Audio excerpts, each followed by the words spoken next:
Okay, so the stream is back. As I go through the qualifying grid real quick, we have a car tracer on pole position with only one lap time set.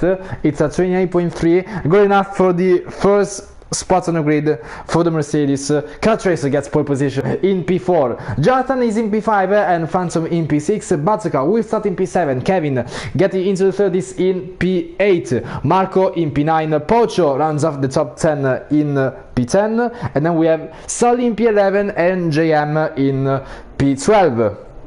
So we will have 12 drivers for this Singapore Grand Prix. And as always, let's watch out for safety cars. But you know, it's something you universally watch out for in league racing.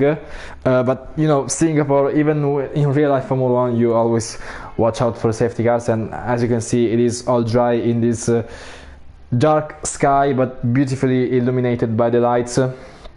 And now actually this race, the Singapore race, is always the longest race of the calendar, not in terms of track distance or in terms of time, because I mean it's the lap time in the race will be in the 130s, which is not the longest lap time in the calendar, but doing that for 31 laps with the track being so slow and so narrow, that's what makes it the longest race in terms of time in Formula 1. Many real drivers point this out.